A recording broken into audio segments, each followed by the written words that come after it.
Good morning to everyone. Morning. We're happy and excited to be able to assemble here on this morning to meet with our local delegation, with the Charleston County School Board, and I'm honored and privileged that we were having such a dialogue on this morning. Let me take the time to introduce our board members that are present here with us today, and thereafter Senator Campson will introduce the delegation members that are here with us today. Today we have with us Mr. Kevin Hollenshed, Ms. Joyce Green, Ms. Cindy Bond Coates, Ms. Kate Darby, who's the Vice Chair, Mr. Todd Garrett, who's also here with us today. Ms. Priscilla Jeffries is here with us as well. Those are the current board members here with us today. And of course, our superintendent, along with our staff, is present with us today. And Mr. Senator Campson, if you could. Thank you, Reverend Mack. Yes, we have with us today Representative Satilli, Representative McCoy. I think we have Representative Moore on Skype, maybe, if we're having technical difficulties, not yet, okay. But he's going to try to come in on Skype. Representative Stavernakis, Senator Kempson, Senator Bright Matthews, Representative Mack, Representative Cogswell, and Senator Sin, and myself, Senator Campson. Representative Brown, yes, Representative Brown. And Representative Matthews now, is my understanding, right? And new name. Thank you. Okay. Thank you, Senator. So today we will take a moment to, in your presence, you have a timeline that has been outlined for you for your review. Some of you, our delegation received it on last night. And so we're going to take an opportunity to look at the timeline that has been created in reference to our mission critical actions. And I don't want to delay the time as far as going to every one of these steps, but it's clear to us and to everyone that has a copy that we started this over a year ago with this mission critical action and some decisions reviewing what has transpired within CCSD, not over the course of the years,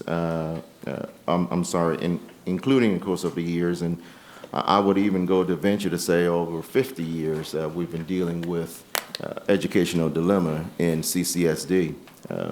So some of you are familiar with the Clemson diversity study. Going to pause while Representative Gilliard enter.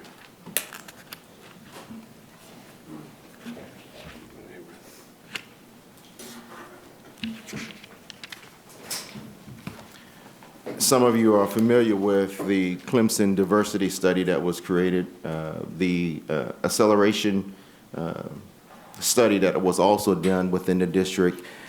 And if some of you have researched the history, you can go as far as back as 1998 with the study that was done with the Harvard study.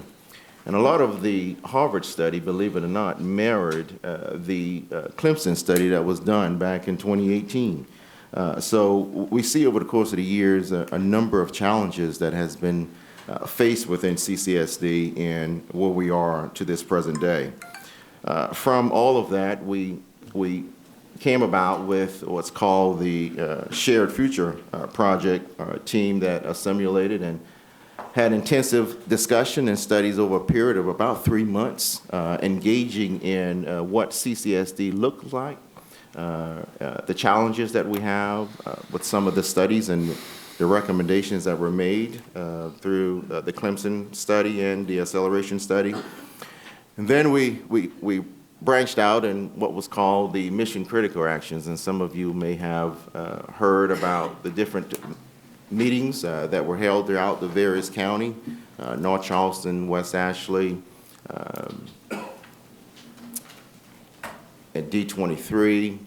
So a number downtown, a number of meetings that were held in reference to some of the challenges that was faced within CCSD. And then through there, a lot of recommendations were made, the birth of some new ideas of of how we could make some changes within CCSD to diversify in some areas that was not diversified, and how can we make sure that we have equitable resources across the district for all students, no matter your zip code or but the ability to be able to receive those types of services without having to leave your neighborhood schools to go elsewhere. So a lot of discussions were held, and a lot of recommendation came forth through those mission critical meetings, and some of those also derived from the listening sessions that was held in various areas throughout the county as well. And after having received those recommendations and through those listening sessions and those feedback, staff and board then created what was called some board recommendations and actions of ways that we could make sure that we are serving all children, all population, no matter where you live, and making sure that everyone is receiving the same equitable resources. And some of those actions that have come forth, of course, was not ones that was pleasing to everyone, but there were some necessary changes that needed to happen. And we discussed those actions through committee to hold, through board meetings, and some of those actions have already been voted upon, but some still remain on the table for further discussion and for action. You, the delegation, have received a number of concerns. You've asked a number of questions in reference to your constituents and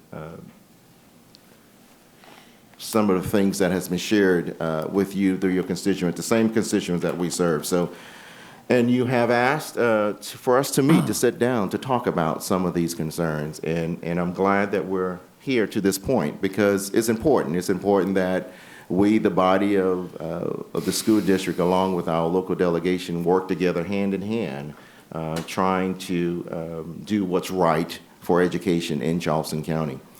So we are here, we're at this point, and we are going to hear what your concerns are so that we, the board, can take a deeper dive into some of the concerns that you may have today, or some of the questions, and hopefully be able to address a lot of those concerns or questions before leaving today. Just know that we're here to work together, and that's the ultimate goal, and that's what we want to see happen to better education in CCSD. So having said that, I'm going to allow Senator Campson to make his introduction if he would like. Thank you, Reverend Mack, Chairman Mack. We appreciate you responding to our request and meeting. We have received a copious amount of expressions of concern, emails, phone calls from our constituents.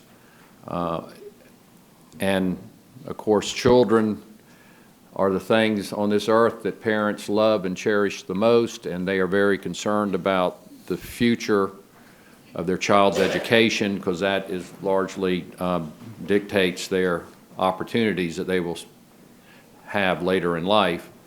And a lot of what I've heard from a lot of constituents is just the story keeps changing, or the plan keeps changing, or their perception is. And hopefully we can clarify some of that today. And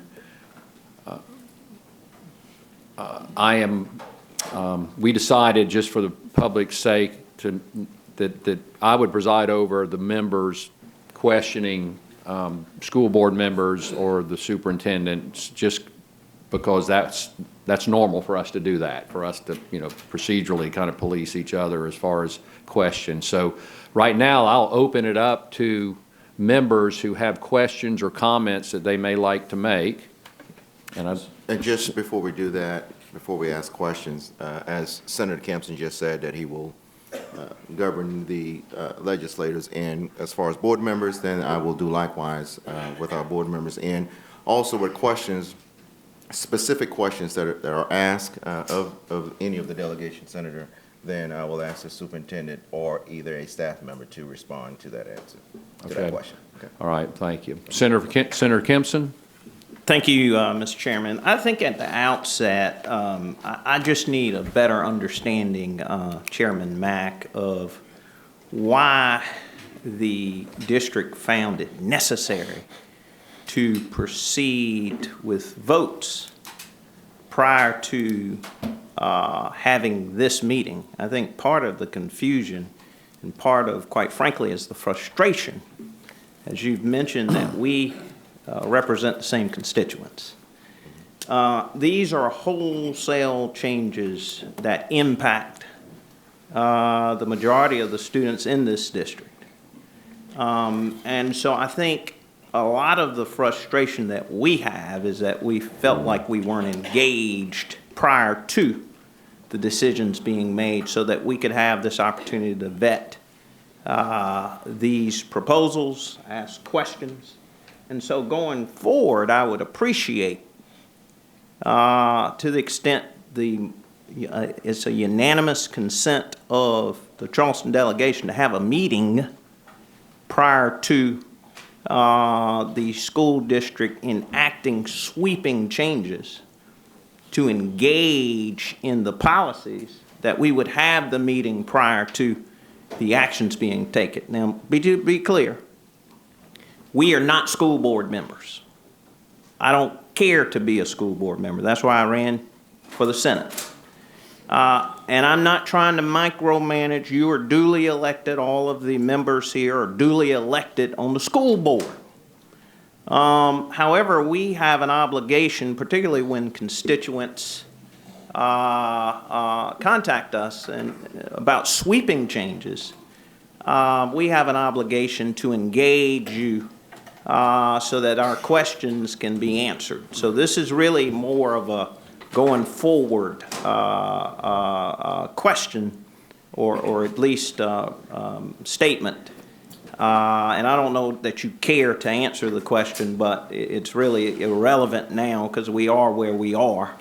I just wanted to make that point at the outset of the meeting. Thank you, Mr. Chairman. Yeah, so, Senator, I think your statement / question is warranted an answer or response. So thank you for the question, and know that this process started some time ago, over a year ago, and we've had a number of meetings and a number of discussions throughout the county in our committee of the whole, our board meetings, our listening sessions, the mission critical action committee that took place in various parts of the county. So they have been ongoing dialogue. So I'll be the first to say, as chairman of the board, that moving forward, it will be in the best interest for us to want to engage with our local delegation, because a lot of the decisions that we do make do impact what we're doing in CCSD, will also impact what you will be doing in Columbia, that will affect us as well. So the engagement is critical and engagement is important. So, and you're absolutely correct. Moving forward, having the delegation to be a part of what we're doing, to get your input, your thoughts, your ideas is duly welcome, and we will definitely make sure that happens moving forward. But be sure that we have engaged through various meetings of what has been taking place. And some of those actions, some of those decisions or recommendation has been voted upon. You're absolutely correct. But as we begin to move forward, we can make sure that we have more engagement from our local delegation in some of these major decisions that impacts the same constituents that you serve. Thank you. Representative Stavronakis. Thank you, Mr. Chairman and Chairman Mack. I have a number of concerns, and I don't want to take up an undue amount of time, so I'll try to maybe ask a few and see if they're covered by other folks later, and if not, come back. But a couple of things I want to say. I mean, some of my biggest concerns are some of our poorest performing schools and the seeming lack of progress in improving some of those schools. And It seems to me at times as though there's an undue amount of energy and focus placed on in the magnet area, which are some of the more popular schools in the county. And I don't have the data in front of me, but I would dare say some of the best performing schools in the county. It seems confusing to me and to a lot of people why the board seems to spend what appears to be an inordinate amount of time attempting to change, tinker with, merge, close, whatever the different proposals are, schools that a lot of which seem to be doing well, when we really need to be spending that energy together, all of us as a community, not just as elected officials, focusing, in my opinion, on these other schools that are, systematically over time failing generations of young people and limiting their futures in a way that I consider to be unjust and something that this community, despite all we have to be proud of, really should not be really proud of. I've talked to the superintendent. Thank you for your time. And Chairman Mack, to you, and Vice Chair Darby, to you, and I appreciate everyone's time.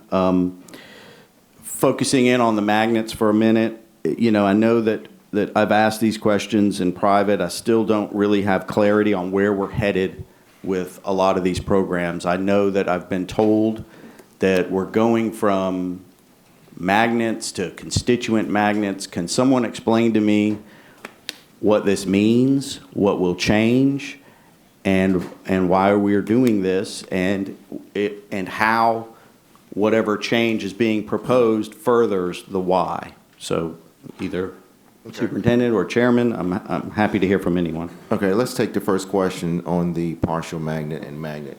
Vice Chair Darby. Okay.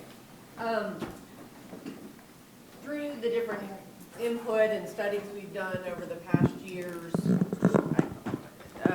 we've gotten feedback that we needed to make some just adjustments with the partial magnets. I'm not talking about countywide magnets. I'm talking about just the partial magnets. And so, I mean, I don't want to interrupt you, but like that right there, like that's a statement that I don't understand. okay. So, So from adjustment, how and why? Okay, all right, so adjustment, one thing, the partial magnets, the history of the partial magnets is that they've been formed over the years for different reasons, different administrations. Like as an example, Lang was formed at a time when there were a number of schools that had low enrollment, and the administration said, we're going to offer to, you apply to be a partial magnet, you'll get some extra funding, we'll choose who gets to be partial magnets. And sometimes it was that, sometimes it was some other reason that partial magnets were formed. So there was no consistent strategic plan to form partial magnets. Like, I think we had a very strategic effort to open the academic magnet and open School of the Arts. Those were planned out, and there was a specific reason to do that. And the partial magnets were lots of different reasons over lots of different times. And we weren't consistent about, there wasn't consistent transportation, there wasn't consistent, some partial magnets got an extra teacher point to do their program, some might get 2 extra teacher points to do their program. Some of the partial magnets, and I know people say this is management issue, and it is. Some of the partial magnets really were doing their program with real rigor, and you can see that, and some were not. So the board wanted to make some adjustments. The outcome that we have now with the partial magnets becoming constituent magnets, one is that we're providing transportation to all of those constituent magnets, and the constituent magnet will serve primarily they all have attendance zones, so they serve the students in their attendance zone, and then students within their constituent district, and sometimes a neighboring constituent district can apply to go to that partial magnet. So for example, Jenny Moore, which is a partial magnet in D2, will serve D2 and D1 because they're close enough to be able to do that.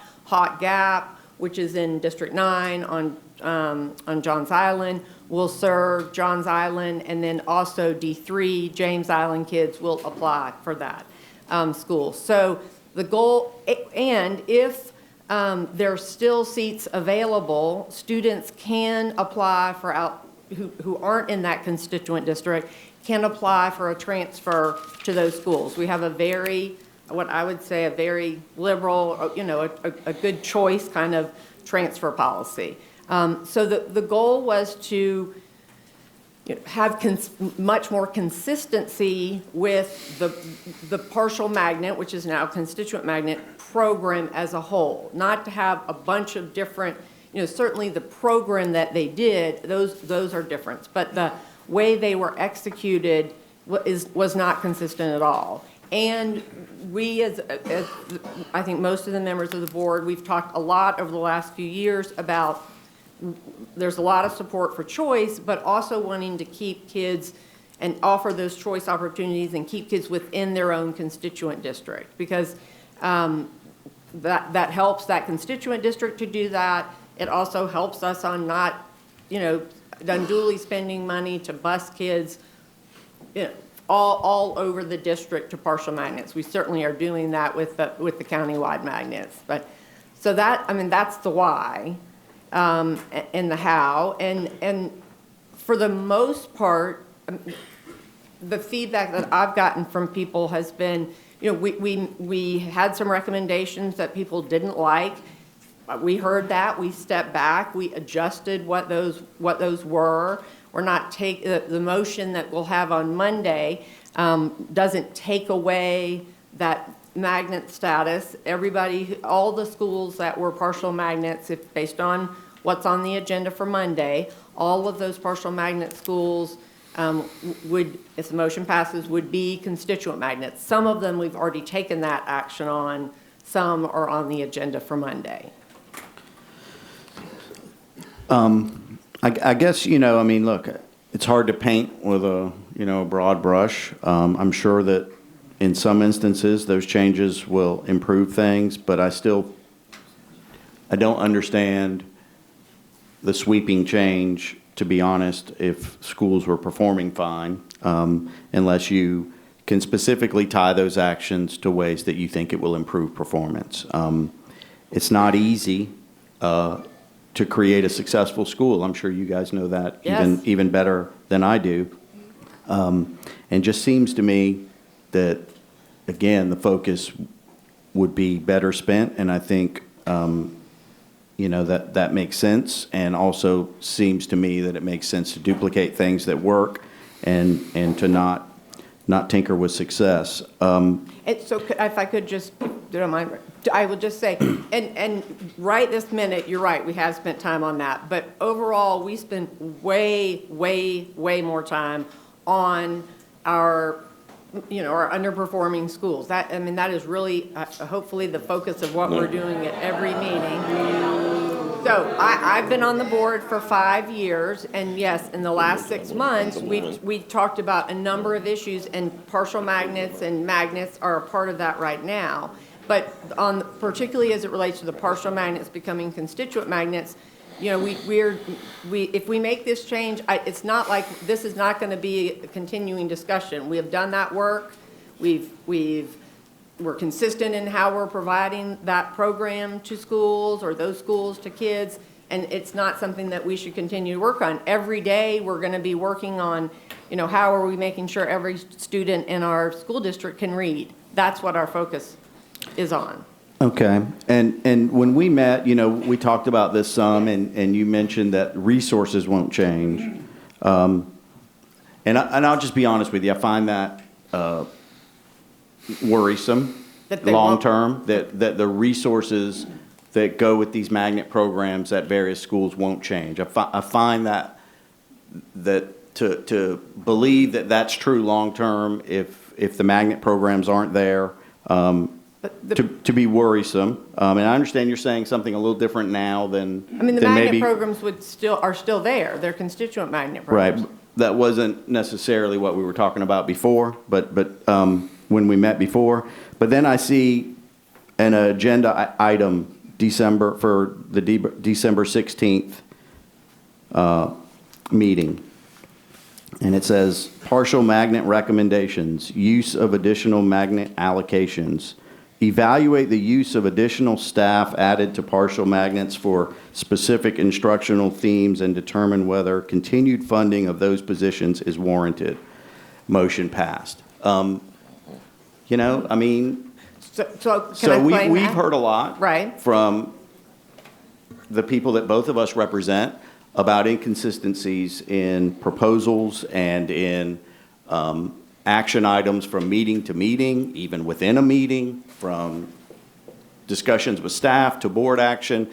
And we've seen some of that reported in the press, and then I see something like that. And so, again, it's worrisome to me that we have successful schools that were, rather than figuring out if, you know, if a arts-based elementary and middle school is working great in West Ashley and we want those same opportunities in other parts of the county, as opposed to going into those parts of the county and creating those programs, you know, I just think that makes a lot more sense than this approach.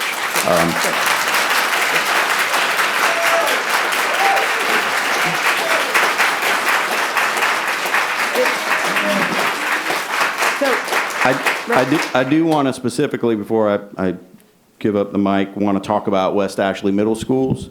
I was really, I'm going to be honest with you, really upset that the board voted on that action after we requested the time to meet with y'all and hold off. That's a dramatic change. I have come to find out that the constituent board recommended that. Doesn't make me feel any better about it. I don't still have any clue what they based that recommendation on. I have asked this body for whatever they based that recommendation on and haven't gotten anything. We just, as voters, approved a referendum to build a new C.E. Williams Middle School. The district didn't tell anybody when you were asking for that money that you were going to then convert that school into something completely different than what folks were voting on. And I just think that's a real problem. I think that respectfully, you need to put the brakes on that proposal. Mr. Chairman, I would be happy to meet with you, have other West Ashley reps and community folks meet with the district and try to chart a path forward. There's no doubt that West Ashley schools and middle schools in particular need improvement and need a brighter future and path forward. And I'm happy to engage in that discussion. And I hope that maybe we could put the brakes on this proposal, sit down, take some time, and chart a long-term path forward for West Ashley Middle Schools, and would ask you and the board to respectfully consider that. And with that, I'm going to let someone else ask some questions. Representative Mack.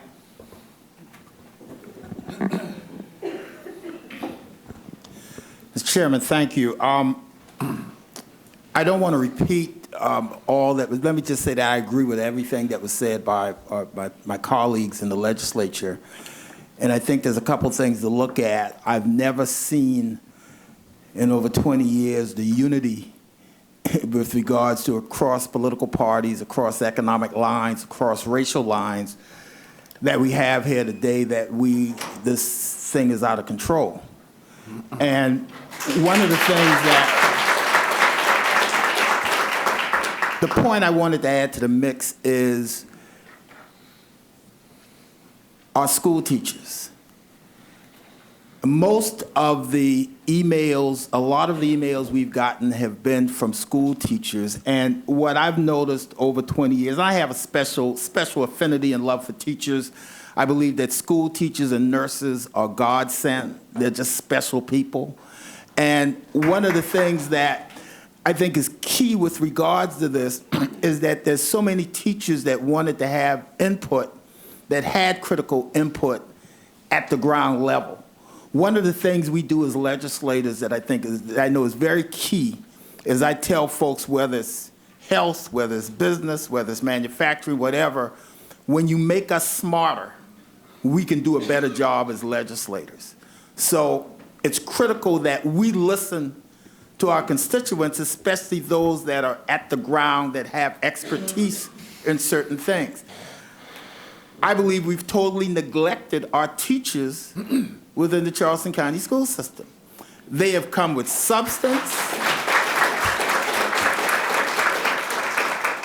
They have consistently had strategies as relates to dealing with students, even at the so-called failing schools, wraparound services, health, mental health, home environment. Is there abuse? Is there neglect? Teachers do that. And the other interesting thing about school teachers, in over 20 years in the state legislature, when teachers come to me, over 90% of the time, it's not because of their salary, it's not because of their working conditions, it's not because of their retirement, it's because they care about children learning. They're sharing information with regards to how the system could help them better teach our children. And you know, one of the key things about this is that there's a moral aspect, but there's a business aspect. The chamber got involved with the state legislature a couple years ago when they took a look at some data and said, we're not going to have a workforce. We have a problem with the workforce. That's when the chamber got involved. And a lot of us around this table cared about it long before that because, you know, as elected officials, you know, we care, as do you. The toughest job in the world, I believe, is on the school board because we all are emotional about our children, every single one of us. But we need to slow this train down. We need to make sure that this thing about accelerated school scares the daylights out of me. You don't know who's coming in. You don't know what's going to be done to the teachers. The economics of it keeps changing in terms of information we get. So I just wanted to add that part to it that I think is very, very key. We have to get the teachers involved, truly involved, listening to them. They are at the ground floor. They can help us through this. Okay, I think an answer is due to your comment, Representative Mack, and thank you so much. We do echo those same sentiments that we do value and appreciate our teachers as well, given what the status quo may say, but we do appreciate our teachers.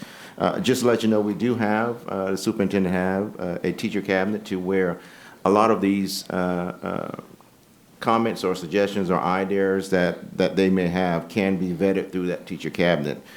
To echo, or to not echo, but to respond about the accelerated zone type schools, we just had the first round of vetting looking at those solicitations that came through, and I believe it was about 5 that came through. And out of those 5, that committee, which is very diverse, actually just looked at one possibility of a potential school, and that's even just requesting for more information.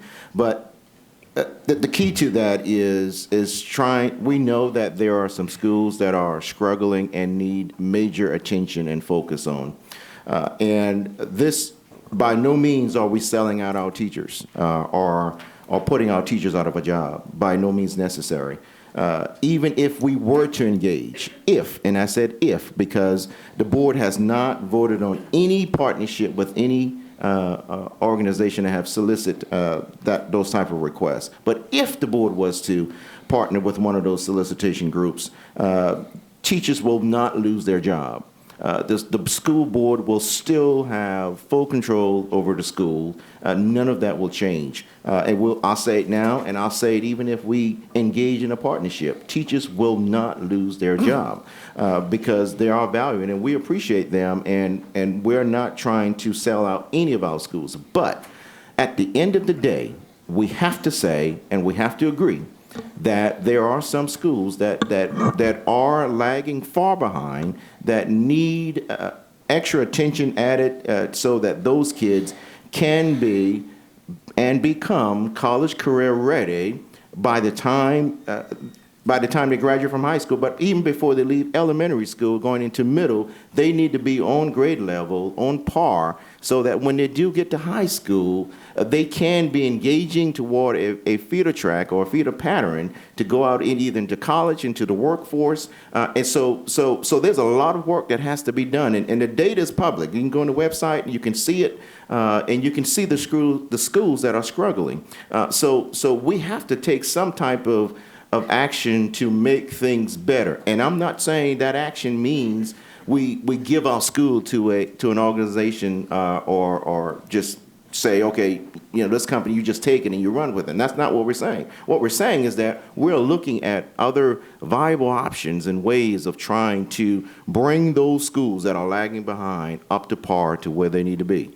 Because we see it now, the workforce, the demand force, with all of these major companies that's coming to Charleston, North Charleston, they are looking for students that the minute they get out of high school, and you will see if you drive around, you'll see signs all over the place, help wanted. But a lot of our kids, and if we were to use some of the data just from Trident Technical College alone, we find and have found that a number of our students that are graduating and enter just into Trident Tech have to take remedial classes. And so we're trying to get away from having to change those numbers. We're trying to find ways of closing the achievement gap that has been lagging for so long. So there are a number of things that we are trying to accomplish to make that happen. I'm not questioning that. I'm just saying that there's a resource within our school teachers that if you sit down and listen to them in their particular schools, in their particular neighborhoods, where they are getting feedback from students every day, knowing some of the things that are going on in the home, a lot of times students for the first time figure out they need to have glasses because teachers notice them having trouble seeing the board. Mm-hmm. Teachers are phenomenal. We're not using them like we should. Yeah. Duly noted. Got it. Governor Mack, Representative, He's in charge. oh, excuse I'd like me. to make a response to Representative Mack.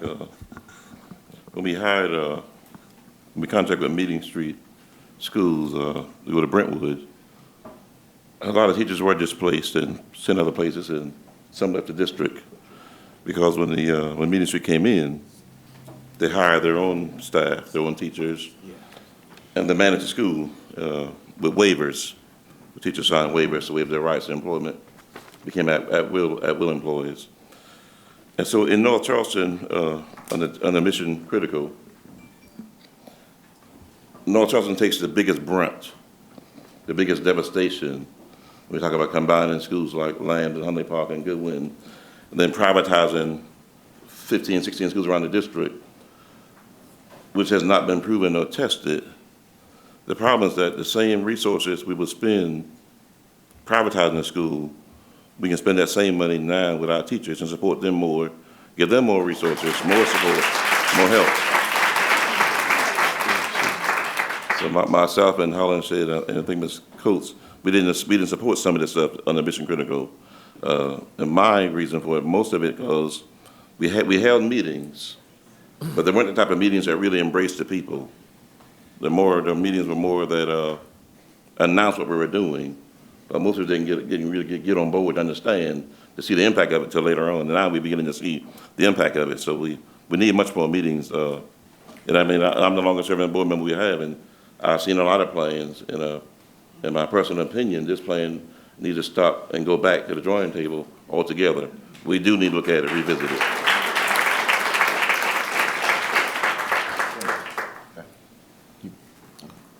Representative Cogswell.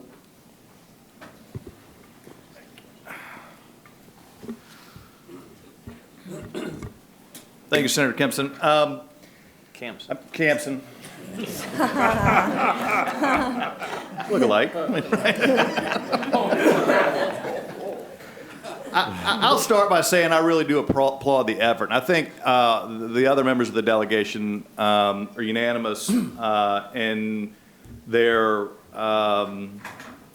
praise of the school board really taking on this initiative.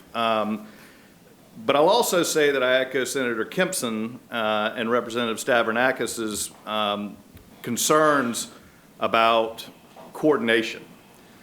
Specifically, we have and have been debating for over a year now a major education overhaul bill at the state level. And I do feel it's incumbent on us as a delegation and as the school board representing Charleston County to better coordinate on that, because these are sweeping changes that will be coming down from state level. It's important for us to know what's going on here locally and for you to know what's being really debated in the halls up in Columbia. So, and let me just state to that end that I don't really know what's being proposed at this point by the school board. I mean, I have reviewed what's in this packet. There are 26 different changes, and they're sweeping changes. They're major changes. So again, I applaud the effort, and I respect the fact that this has been going on since last August. However, since I've been involved in this, and again, want to reiterate, we are not here to micromanage or to try and do your jobs for you. We're not members of the school board. That is what you all are tasked with. But when we get calls from concerned parents, from concerned teachers, it becomes our job because they don't feel like they have another voice to give in this reform effort. So we've all spent the past several months getting educated on what is being proposed, and I can honestly sit here today and tell you I still don't really know. And that is where I would say the frustration really lies, not just with the teachers, but with the parents, with the kids. I mean, the morale seems to be incredibly low across the board from the folks that I've been talking to. I've had teachers crying in my office, feeling like they don't have a say in this situation. And so that's why we're sitting here today. Again, not to belittle the effort, not to stop the effort, frankly, but to encourage it, but to do it in a way that's better communicated, that's clearer to those that it's going to affect the most. And I got to end with one question, and that is, what is the rush? I mean, this has been going on for a year, and these are major decisions that are going to affect families, that are going to affect teachers, that are going to affect kids. And I just have to ask, and I specifically related to Buste and Memminger, for example, which are in my district, what is the rush on pushing these things through, which I understand are going to be tried to be implemented in August of next year? Is that correct? I mean, and these are things that, families need opportunities and time to react to understand, and that's what I think has been sorely lacking in this whole initiative. So I would recommend that the school board pump the brakes a little bit here, clarify what the plan is so that people can make informed decisions.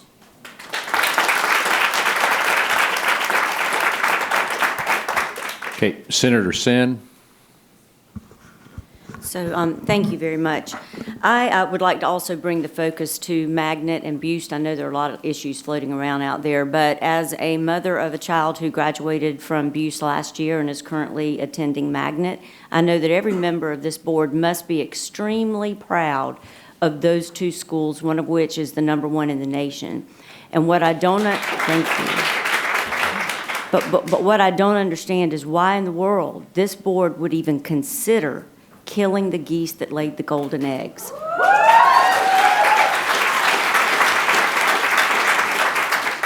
I understand the need to create diversity. I certainly believe that we do need diversity. I have gone on field trips with our kids and then looking at other kids sitting all along the waterfront park, and it's a very clear delineation which is our kids and which is the other school's kids. And I do think that needs to change, but I think it needs to change in kindergarten. Here, you have both sets of parents upset, and we have all made hard decisions before in what we do as elected officials. We're going to have to vote on something where one side or the other is going to be unhappy. But what y'all are doing is voting to make almost everybody unhappy. I'm wondering if it's true, and I got two questions for you. Is it true that seven minorities were allowed into the very small kindergarten class of Buse this year, and all 7 refused to attend? If that's true, do we know why? Dr. Postway.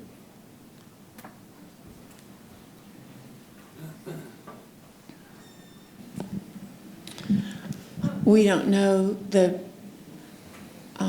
the race of children until they actually show up for testing.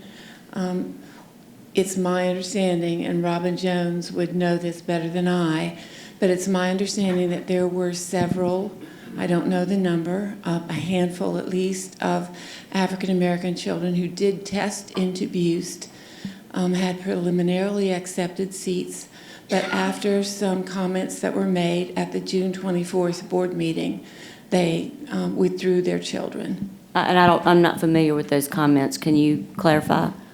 The June 24th board meeting was the meeting at which the mission critical community groups that had been working for a few months presented their recommendations. And one of the recommendations was to merge Buse and Meminger.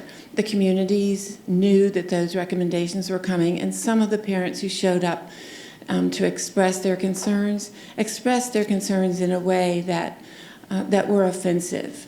And whether or not they meant that, I don't know. I don't know if they meant them to sound that way, but they were certainly offensive. And I didn't talk to the parents of all of the children. I talked to but the parents who talked to me simply said they didn't feel their children would be welcome at Buse. Well, having not been there, that is terribly, terribly unfortunate, because I do believe if we can integrate these schools at the very earliest stages, that's where they're going to make friends. That's where they're going to all stick together and support each other, and they're all going to have a great education. So not only do I think what we need to do instead of tearing down Buse is we need to make a Buse number 2.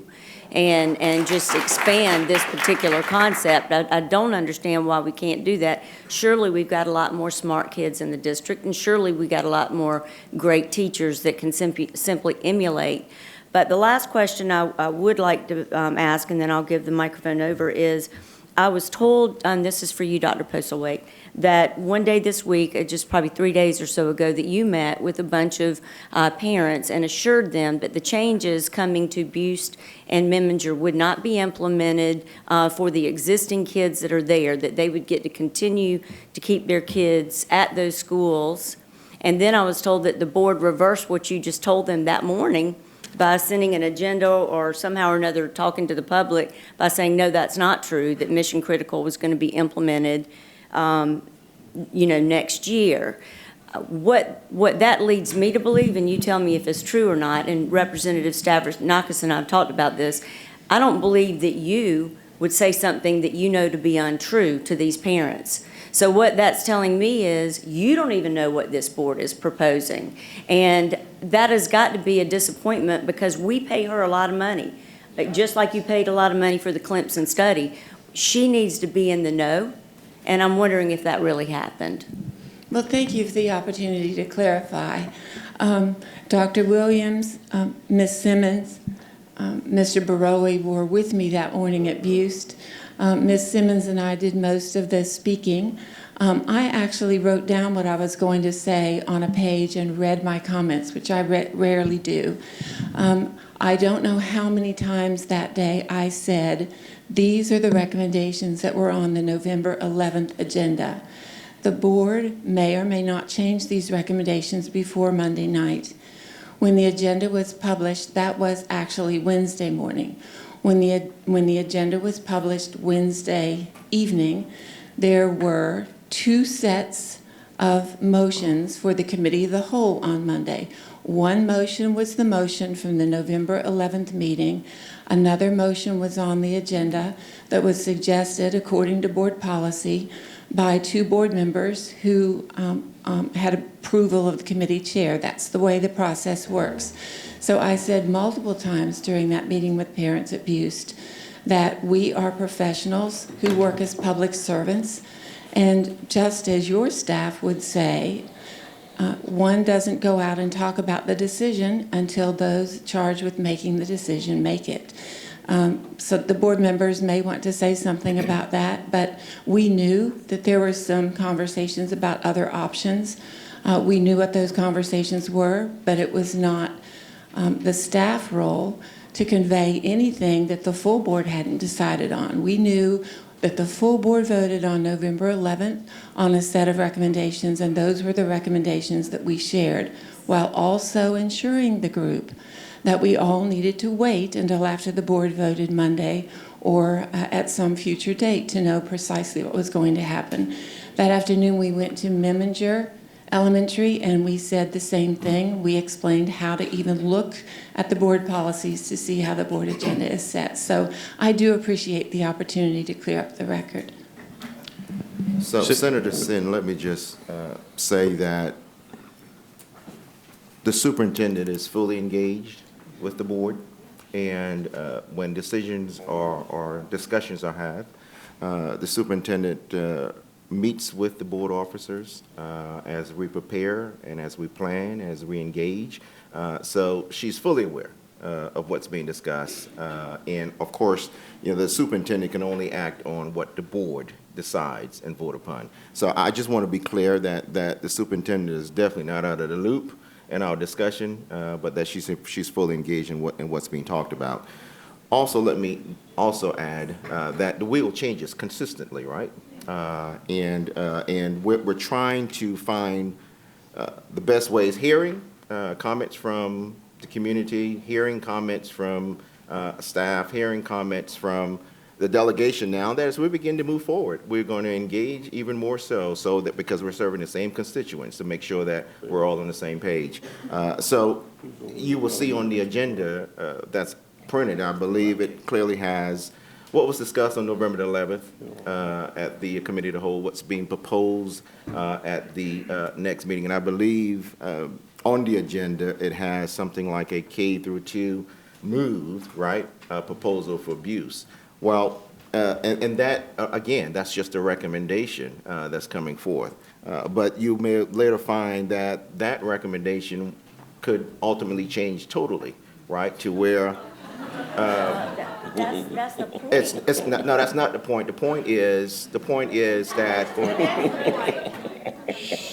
if you will allow me to finish my comment, thank you. The point is that as a board and as we begin to look at the scenario of the entire case of making time and soundly decision, when we hear from constituents, right? When we talk with staff, when we go back and look at, is this the best viable option in the direction moving, right? Then those things will change. Again, a recommendation is just that, a recommendation. The board has to fully engage and talk about it on Monday and saying, well, this is the best course of action. Because come Monday, we could literally say, that's not a good recommendation, moving K through 2 all at one time. And that could very well happen on Monday. The new motion could be simply, we will just start with incoming kindergartens, right? And not interrupt the kids that are currently already there on the Buist campus. So I say that to say those are things that could happen as we move forward. So just keep that in mind, that those are some changes that could happen. Very briefly, just in response, I want to make sure that we're on the same page, and you're a reverend, a man of the cloth. Would you agree with me that next to giving your children a fighting chance at faith and teaching your children morality, parents have a duty to guide their children through the educational process to give them the best possible chance at life? Oh, I totally agree. Okay, then how are these parents supposed to do that when they don't even know where they're going to send the children to school next year? They don't know whether the children are going to be separated from their friends. They don't know whether they need to save up money and send them to private school. Do you understand that this whole process has everybody up in angst at the whole process? And it's really to the point of being embarrassment, just like the USC board was. It's something we really need to know. We need to know what's going to happen. So as a man of the cloth, every decision that I make is not based on color or anything along those lines. But every decision that I make and every time that I think about actions that involve, I think about my very own kids. Would I, as a parent, because I am, be satisfied or feel that that is in the best interest of my child? Every time I make a decision, I always say what Dr. Elderman always says: keep the kids in the center of the table. And that's exactly what I do. And I understand that not everyone will agree with everything, but I clearly do understand that hearing the voice from the parents is crucial, as important as you may not believe that the board does, but we do listen, and I do listen. And I feel that it's important that we make sure that we engage everybody as much as possible. And I'll be the first to tell you, there may be some times where we do not do such a great job at that. And I'll be the first to say, but there are room for improvement for us to be able to make sure that we bring the meeting of the minds together and to understand the feelings and the effect of every parent. Because at the end of the day, everybody wants the best education for their child, the best culture of learning atmosphere for their child, and all of the resources that comes along with it. That's what I want, and that's what I want for every child within CCSD. Yeah.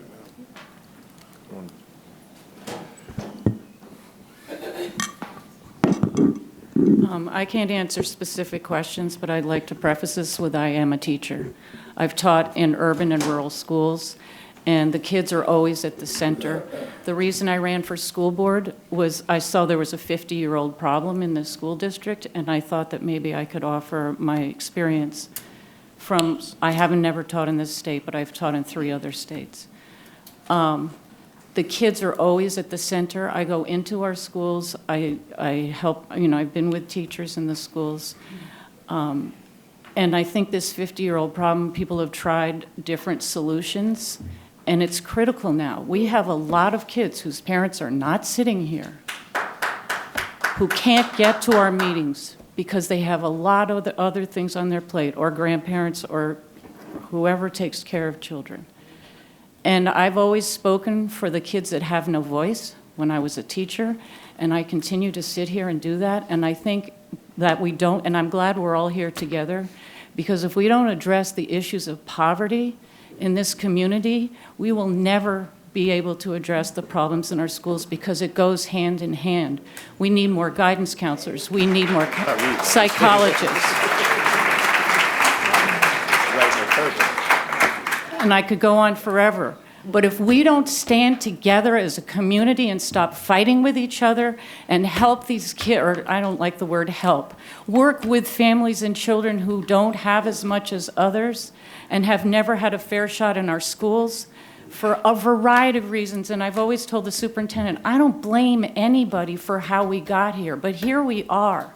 And I'm here for those kids who don't have a voice, whose parents don't have a voice. I've been doing it my whole life, and that's why I'm here, and I hope that you really listen, especially those of you who work in Columbia.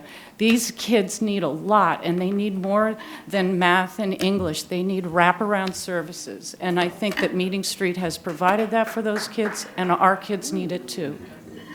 Okay, are there any other delegation members who want to address this issue specifically? I saw Representative Cogswell, you've already spoken. What issue? The abuse? The issues that, Abuse. it's not abused in general, And magnet, but changing everything. So that Well, maybe- I will just say this, on that specific issue, I was at the meeting the other day. I confirmed that you did qualify it.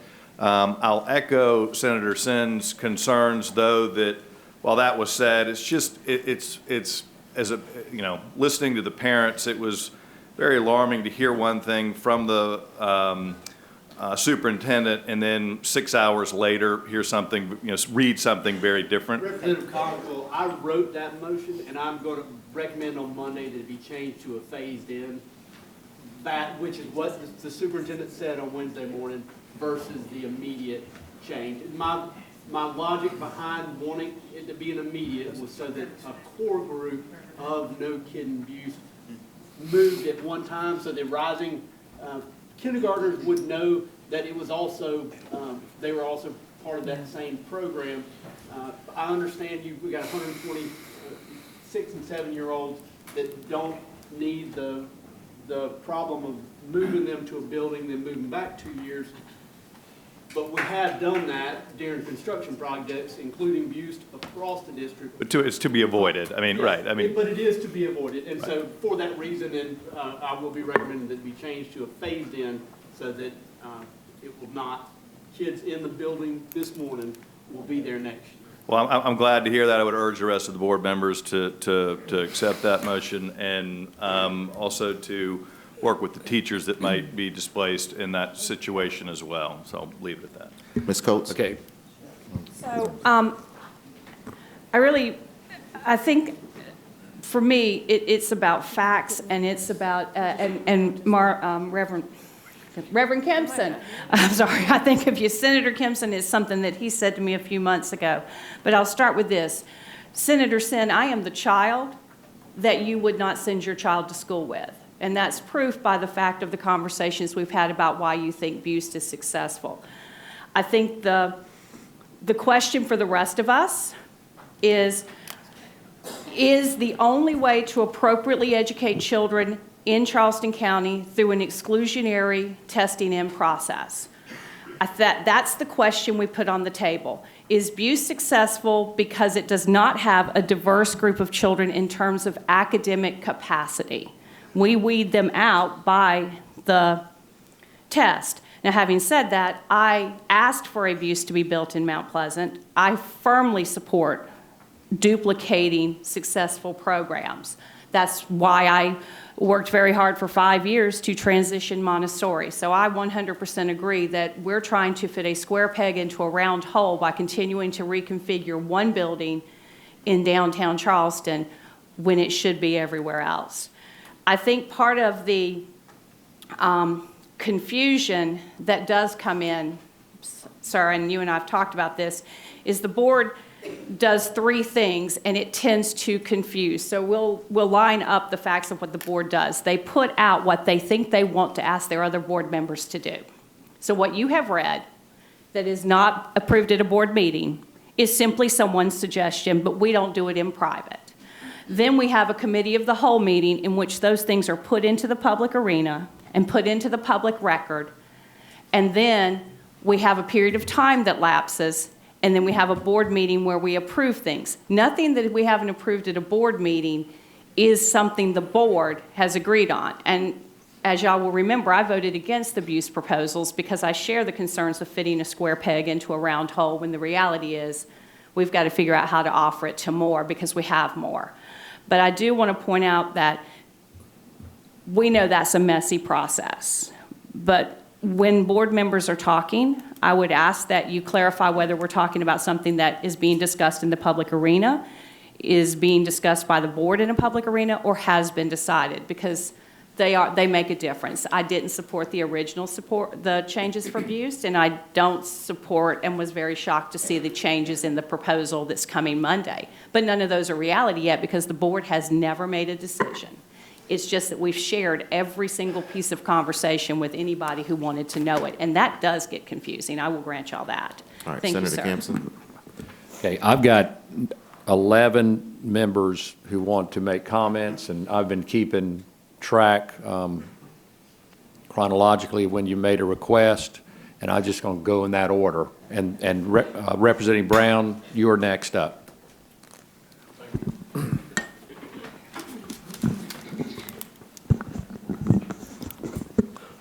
Thank you, Mr. Chair. Representative Mack, Chairman Mack, my main concern is the proposal to close Minnie Hughes Elementary School in District 23.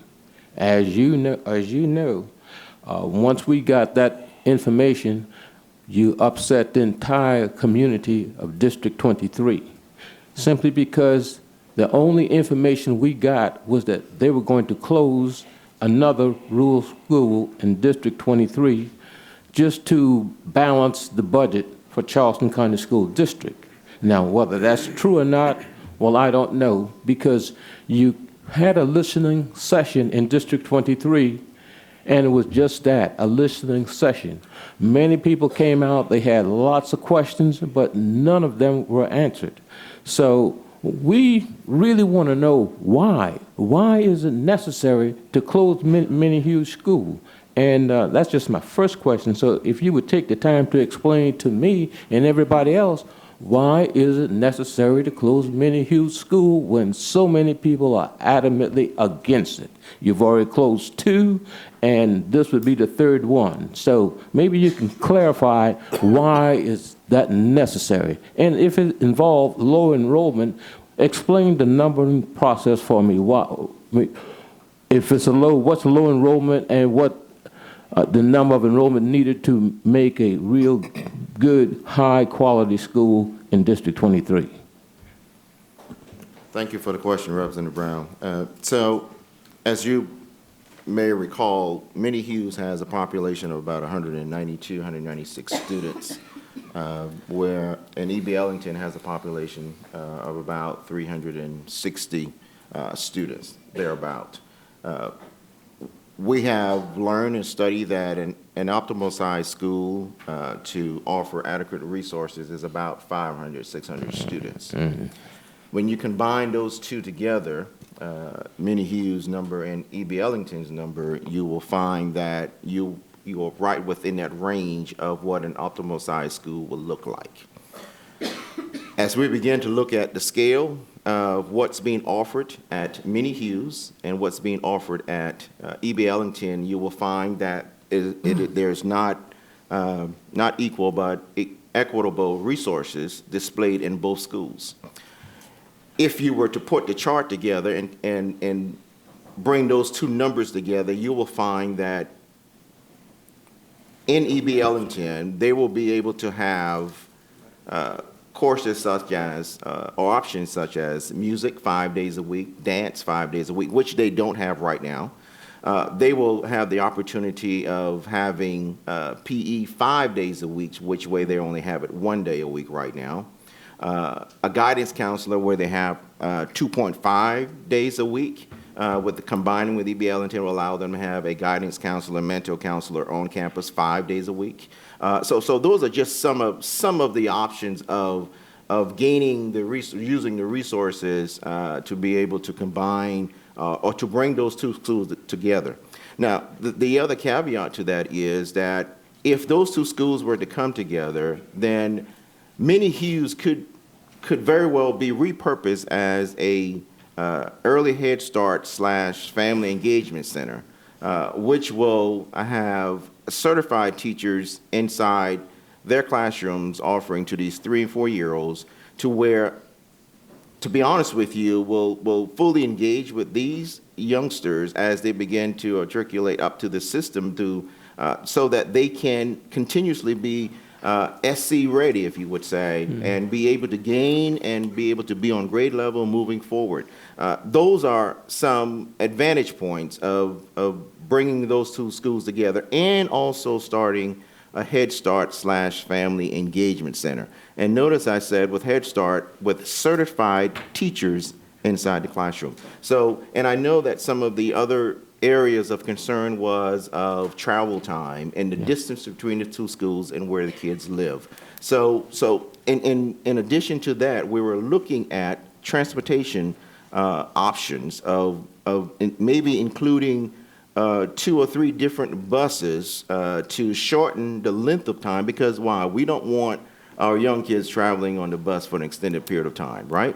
So we know that, and because of the way District 23 is wide, and they're spread far apart in the rural area. So that was also another option that will be placed on the table to help bring the necessary resources to those particular schools. It is not the goal or the intent of the board. I can speak for myself that we're looking to close Afro-American school. Me, as an individual, I'm looking for opportunities to help close the achievement gap, to provide resources to all students right? And we have to utilize the resources that we have at hand to make that happen. So that is some of the background that that I can share with you in reference to the talk behind Minnie Hughes and E.B. Ellington. So you seem to think that this is really going to benefit District 23 as opposed to hurting them, just closing the schools? So I don't want to use the word close. Okay. So I want to use. I like that. I like I that. don't want to use the word close because we're talking about taking Minnie Hughes kids over to E.B. Ellington and repurposing the Minnie Hughes building as a early Head Start that we are currently now have already voted upon to start at Mary Ford Elementary School in North Charleston. So this is nothing new, but this, yes, sir, to answer your question, yes, I feel wholeheartedly that this would help the students in District 23. So Minnie Hughes will not close. Just want to make that clear. It will not close, but be repurposed as a Head Start / early family engagement center. Okay, so apparently this information was not given to the community in time of the meeting or the listening session you had. Would you be amenable to come back to District 23 to explain to the community the benefit and why Minnie Hughes will not be closing itself? Yes, sir. Okay. I will be. So I guess you and I will set up this town hall meeting where we can do this to the community? I'll be glad to.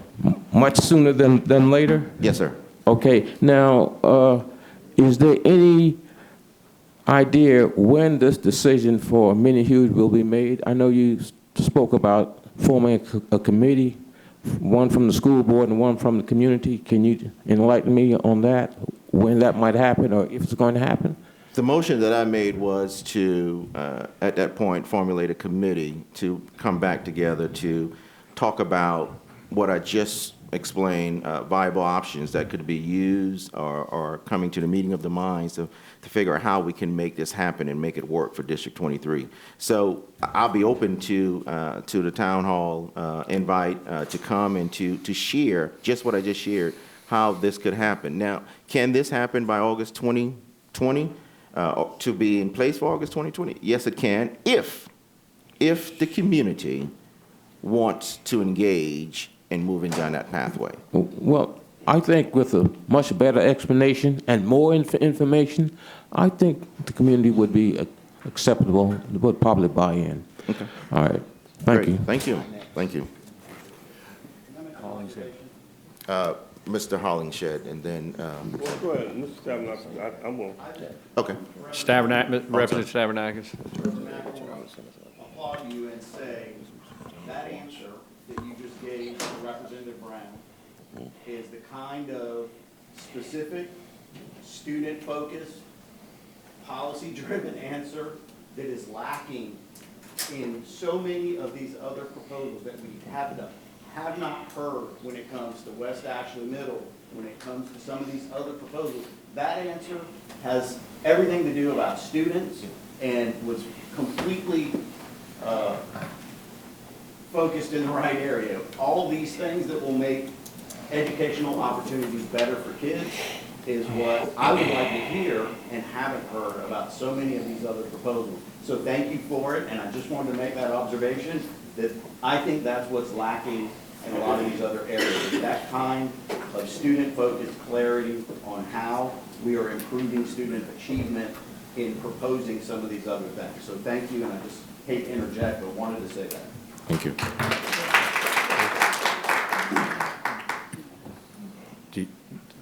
Mr. Hollingshed, before. I held my breath and counted to 10, listened to all the comments go back and forth. I just want y'all to listen to me for a second because, you know, during our board meetings, we often don't get time to talk, and we're kind of regulated on our comments. But I am maybe the newest board member, or one of the newest board members, but I'm the oldest as far as a child of the civil rights movement. In growing up in North Charleston in the 70s, integration came swiftly, as of what's happening right now. And I was in a school called Ben Tillman. It was all African-American. It's the old Ron McNair School today. And I got moved to a school called Park Circle. The area that the line was drawn right across the street from Wolf Barron, and we all got moved to that school. Well, it was a life learning incident for me in 4th grade where we got placed in an integrated class. We had a teacher that did not like, one, African-American kids, nor poor whites. And the two that was in the class was myself, and I don't know if the young man's still alive today because I remember his name vividly. Buck Powell was a white guy, young kid. And we spent 90% of the time at the blackboard writing on the blackboard for some trumped up charges because we didn't comply or did not fit into the classroom. And that basically hurt. But the light of the bright star of this, there was an African-American teacher named Ms. Boykin, and then there was another white teacher named Ms. Breland that reached out to my parents and began to give us our information to continue in school after hours so we can try to catch up. But you know, the damage pretty much have been done. I have always been the person that's been a part of integration and change. I was the first young man in my area to integrate Dixie Youth Baseball on Dorchester Road, where I was the only African-American child. My father pushed me out there, which I did not want to go, and I played baseball. And even till today, I am for integration.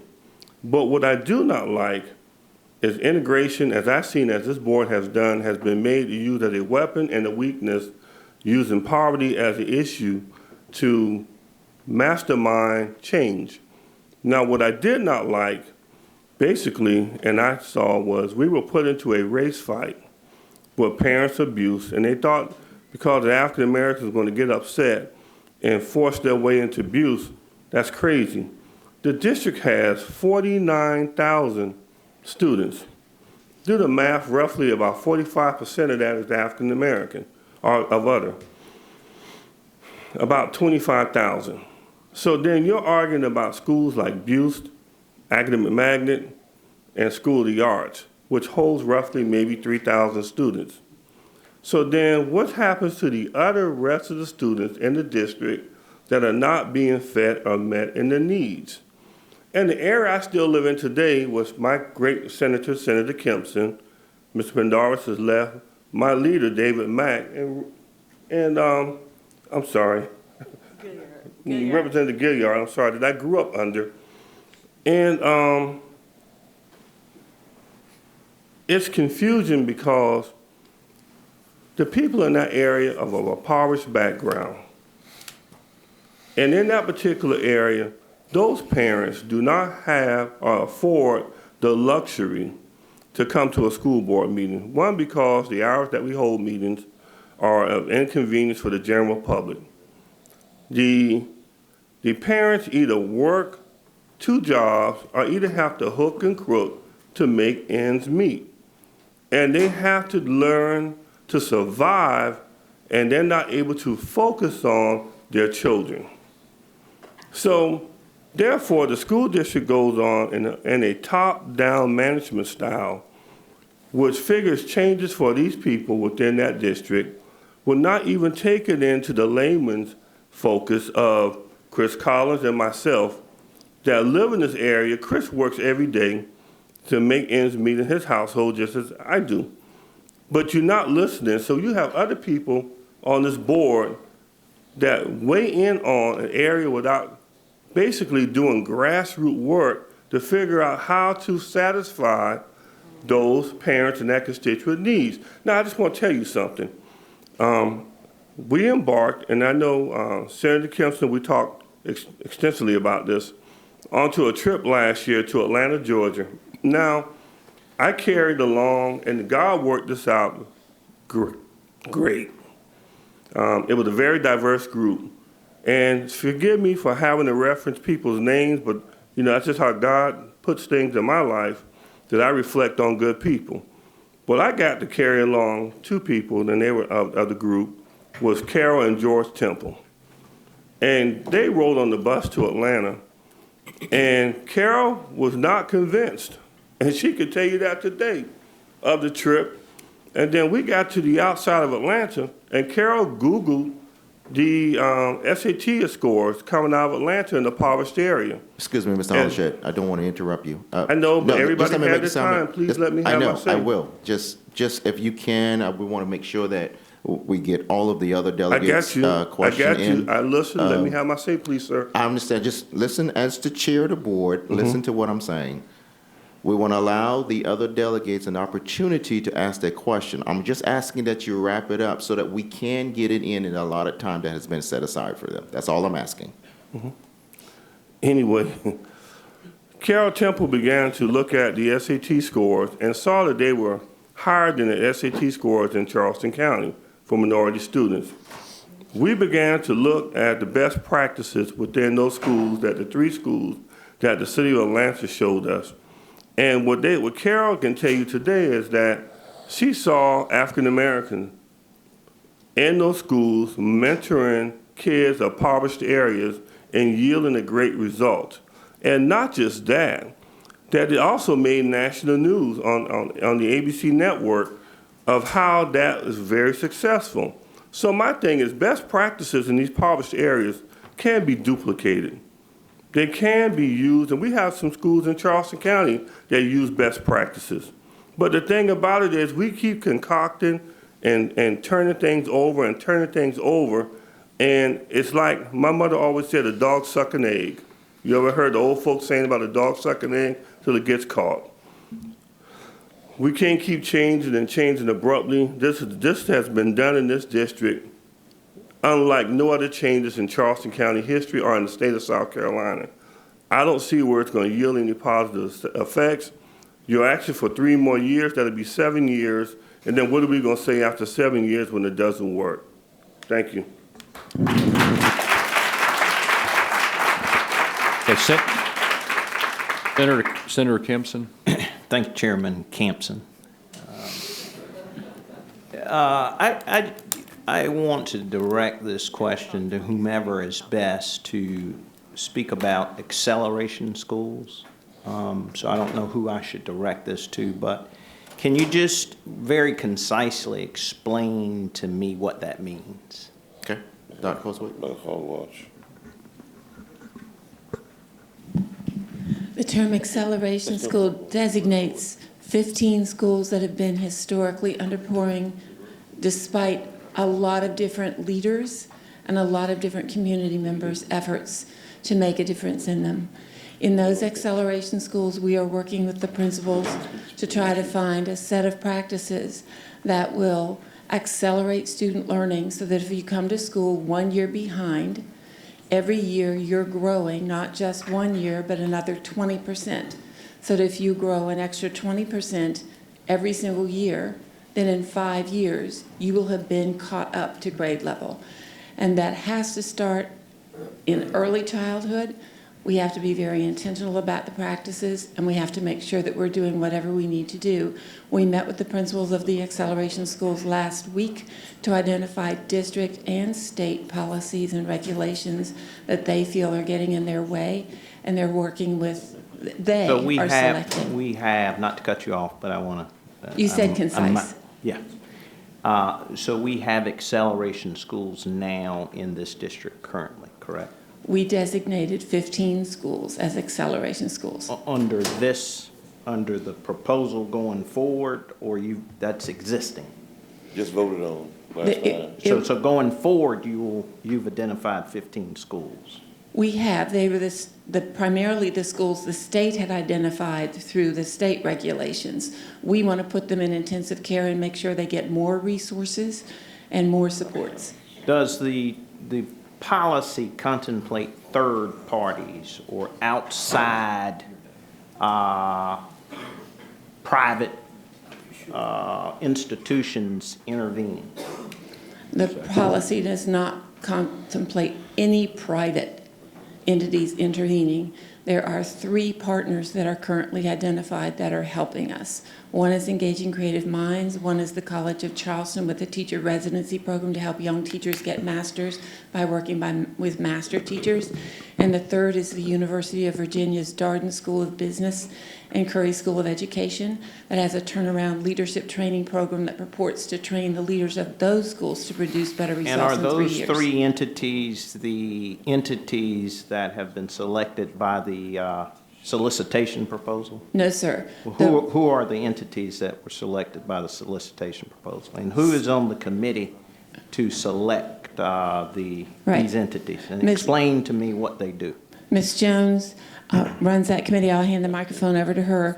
No one has been selected. They looked at all the proposals and said, this school looks as though it has a model we'd like to have some information about, but the information we want is what kind of outcomes are they getting? Okay, Charleston County has just posted basically for a solicitation of interest for entities who might be interested in partnering. So all we have done so far is had a vetting committee, and I can tell you the makeup of the committee. Please vetting do. Committee. Can you tell me who's on the committee? Actual names? Yeah. Okay. Well, we had 3 board members, Reverend Mack, Priscilla Jeffries, Cindy Bond Coates. We offer the opportunity for 7 parents or community members. Some were I considered alternates. We have recommendations, and of course everybody couldn't come, unfortunately. So we have Diane Powell, Charles Monteith. Ms. Powell was in D20. Charles Monteith was representing D4. Nicole Walker, D4. We offered to Mr. Elton Spates, but he was unable to attend. Ms. Taika Grant was D20, and we had 2 members of Charleston Rise who were not able to attend because of a conflict, unfortunately. We had 3 teachers recommended. 2 teachers were able to attend. That was Ms. Dolores Moultrie of A.C. Cochran and Ms. Adrienne Lipscomb of North Charleston Elementary School. We had 1 principal, Janice Malone, and I was a facilitator. And I appreciate that. The solicitation is for exactly what? What would the people who are awarded the solicitation or the entities, what is their role? Well, it is public and posting, and really Charleston is looking for entities who have experience in working with, well, I'll actually read it to you, have it here, has comprehensive educational administrative management, working with low-performing elementary, middle, high school students, schools, and that our targeted schools were 9 schools that were identified by the state of South Carolina, and they should be known as have an experience as turnaround schools. Okay. The turning around. And are schools. these entities within the school district or outside the school district? Well, all of the SFIs. Well, I'm going to pass this back to Dr. Postaway, outside. but they're Outside. okay. Yeah, I'm Some are inside Charleston. I mentioned a couple. Okay. The one that was, none has been selected, but the one that they're getting more information from is not in South Carolina, but it will not be a privatized entity. And I'm glad you speak into that, because the fear in the community is that these are private organizations coming into schools, largely in Senate District 42 and Representative Gilliard's and Mack's district, and they're unknown to the community. So the challenge we have is we probably got 30 people that work for Charleston School District here, and we have a solicitation going outside to hire people to bring inside when we got employees that should be doing this responsibility. And I don't say that. I appreciate the applause, but I don't say that to create tension. But it's hard for me to explain to people why this organization can't do the mission internally, and we have to go external. If the focus were truly on the failing schools, it seems like we ought to be committing more resources to addressing the problems versus creating problems that aren't really problems. That's right. That's right. And so that's the point I would make. I would like, and I got one other one other line of questioning, but you can address that for me. Thank you. They will receive more resources, and what we're seeking are not the people to come and do the work, but those who have figured out the current system that works like an assembly line with children, works well for some children, but it doesn't work well for a lot of other children. It's a batch processing system, right? When we take them in as kindergarten, we pass them almost all to first grade, almost all to second grade. The models that are working elsewhere are more a mastery model. So we're not saying our teachers and our principals and our superintendents can't do that, but if somebody else has figured out how to do it better for kids who are just like ours, we want them to teach us, like the Johns Hopkins model. Just teach us to do the procedure. And that's a perfect segue into the magnet school situation. Now, listen, I don't want to characterize, I think that people in Charleston County need to understand that race is an issue. Always. Race is an issue, and we've had several reports that identify that. For example, I read the first Clemson study. The question is how we bridge that divide so that African American children can participate in the higher performing schools. Now, we're going to hire a consultant to help us with the failing schools. But nowhere have I seen under the Buse proposals or the academic magnet proposals where an expert has devised a true diversity plan. And diversity is very important. I would not use the analogy about geese, but I think that in order to have a high-performing student and live in a global marketplace, it's important at our higher-performing schools to be around children that are different. That's the world we're living in. But we don't need a knee-jerk school board member who has a profession in funeral homes or real estate. And I don't mean that in a way. I'm not trying to embarrass anybody. I'm a lawyer. So I have no particular expertise in how you attack this problem.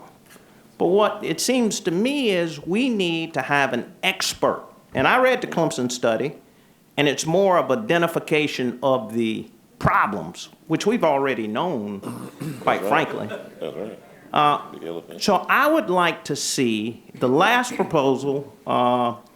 Someone asked the question about how many African American children were able to participate. We expanded kindergartens at Buse. None.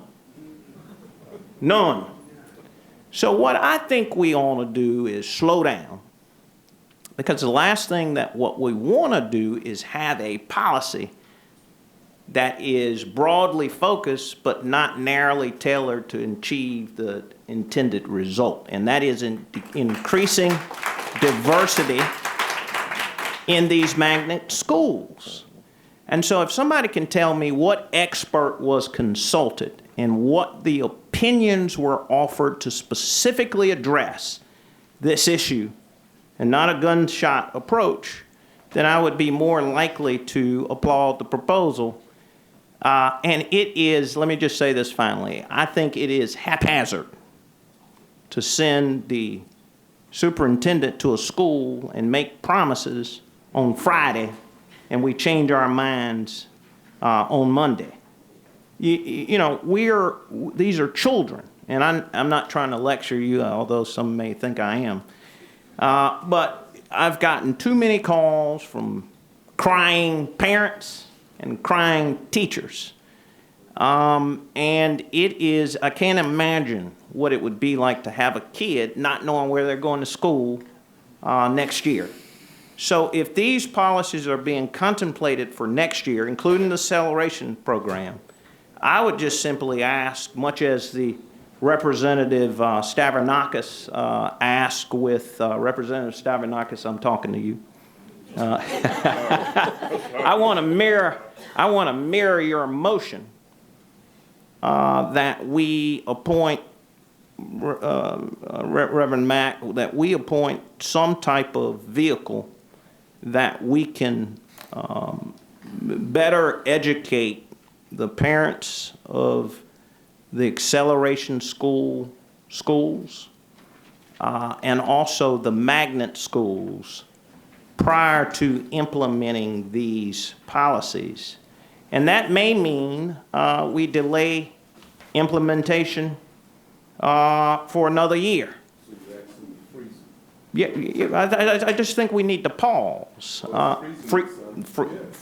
Freeze it. If you on board with that, Gilliard? That may be that we need to pause a bit, so that we have some expert opinions as to whether the policies will achieve the intended results. All right? So, Senator Kempson, thank you for your comments. Just for information purposes, we have advised or have organized an advisory board that has been looking at possibly ways of making a recommendation to the full board of someone to lead that effort, as you just clearly stated, about equity across the board for Charleston County schools. So that effort is underway in that aspect, and making sure that we have someone that actually sleeps and breathes the areas of concerns of diversity. You would agree that we do have a segregation issue in our schools in Charleston County. You would agree that we need to diversify our schools because of the segregation. And when I say segregation, I mean there are predominantly black schools and there are predominantly white schools. So on both sides of the spectrum, we have segregated schools.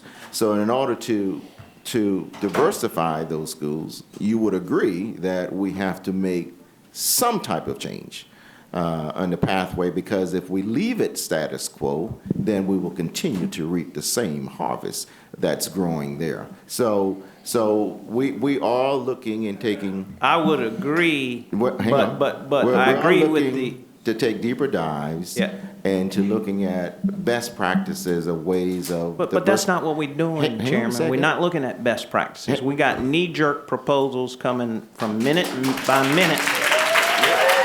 And I don't mean to cast dispersion. If I could address that, since I was directly referenced in it. Right. So Senator, in all due respect, my point I'm trying to drive home to you is that. I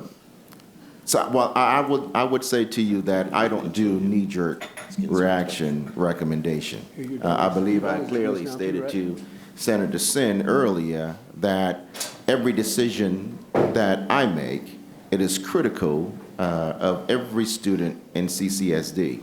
And as a parent, when I make decision, I always say, would my child benefit from the decisions that I'm making? So as we begin to look at different issues and talk about the concerns of the district, we have to look at it holistically of what we need to do to make it better. So I don't do knee-jerk reaction, okay? But we do have deep dive conversations about the issues and the concerns. And let me just say this as well.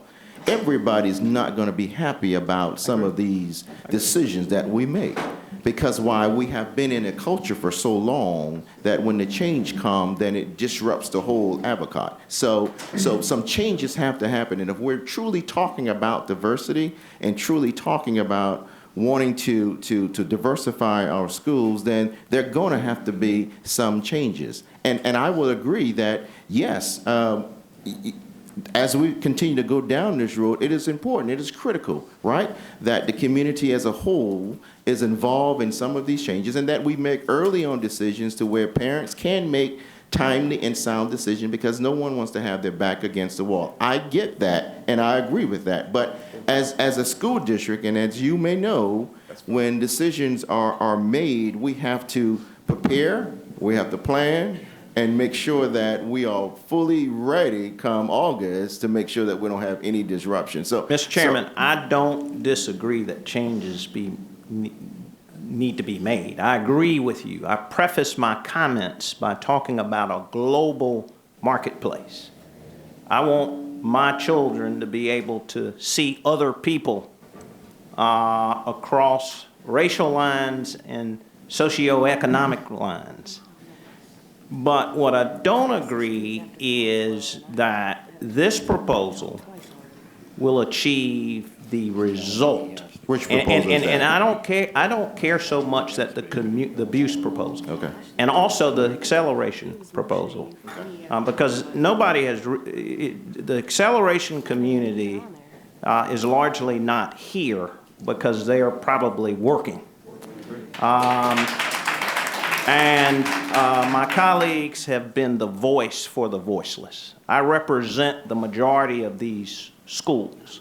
And I am telling you that the community does not feel a part of this process.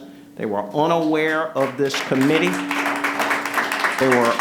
And they have heartburn, quite frankly, that we have highly paid, and you should be highly paid as educators. I'm the one who not only voted to increase the school board stipend, because I think that that will attract a level of talent so that you can have a spirited discussion, and which should lead to better outcomes.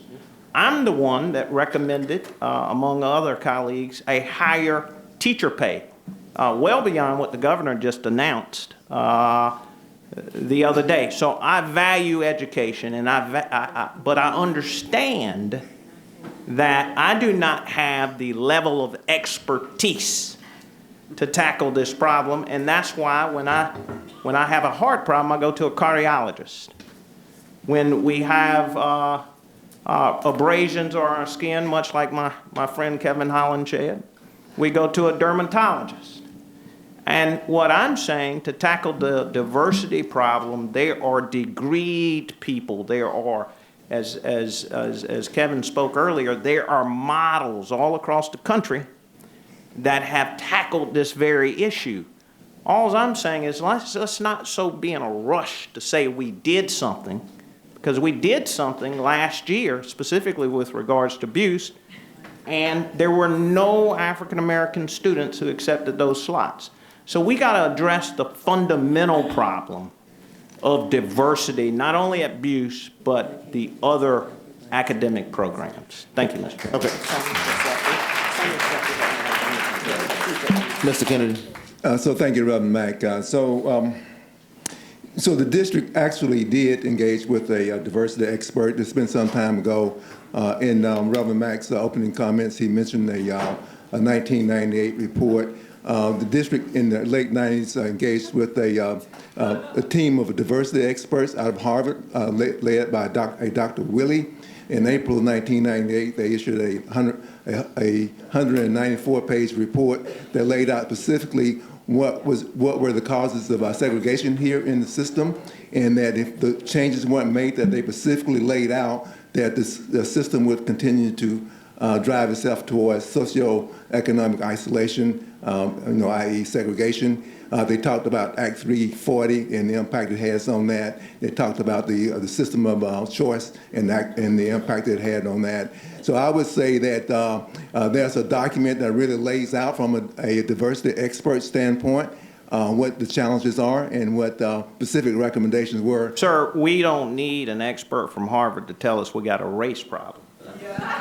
And I don't need a 22-year-old report in 2020. Times have changed, and I say that with all due respect. I say that with all due respect. There is a state of the art currently that we need to tackle this problem. And I just think we have the ability, much like we are doing with current solicitations, we have the ability to get it right. So Senator, I've got about 8 other members that haven't had an opportunity. Thank you. Thank you. Representative Mace. Yes, sir. Thank you, Mr. Chairman. I want to thank you for having this meeting today and bringing everybody together. Charleston County does have some great schools and great educational programs and has been a great example in many areas of education. But in order to get this meeting here today, you know, the immediate reflex to the Charleston County delegation was an immediate pushback. And it was to rush all of these changes through without even listening to us, because we're hearing from our constituents all across the district who are very concerned and worried. And you can see that because the room here today is standing room only. And I want to thank everybody who's here, who took time out of their day, who stepped away from work, and who could to be here. Not enough folks are here because there are, as mentioned, folks who work jobs and can't get away. Y'all have done something. Charleston County School District has done something very few people can do, and that is bring Republicans and Democrats together to be united on this issue of education. And here we are talking about diversity.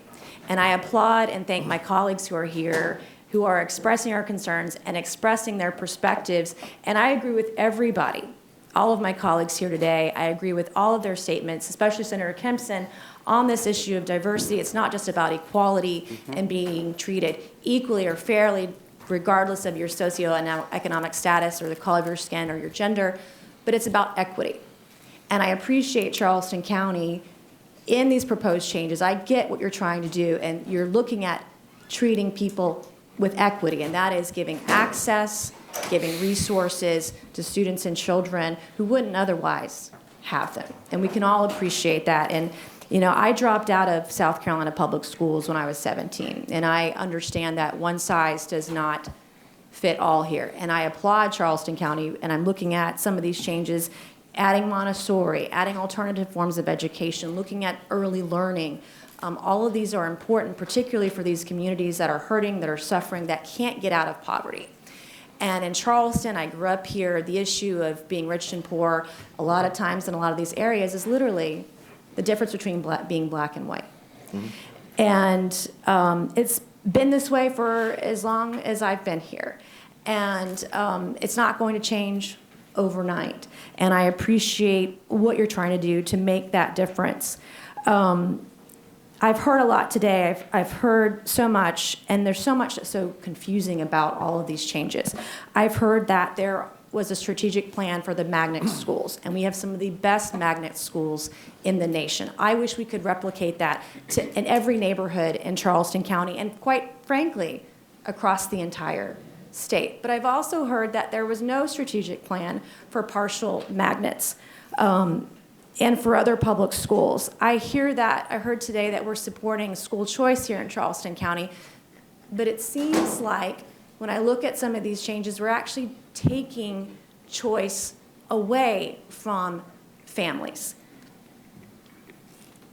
I'm hearing that the focus should be on underprivileged schools and communities and neighborhoods, but some of these changes are in fact happening to some of the best performing schools in the county. And I have to ask myself, is that our focus should be on those who are failing, who are in underperforming schools?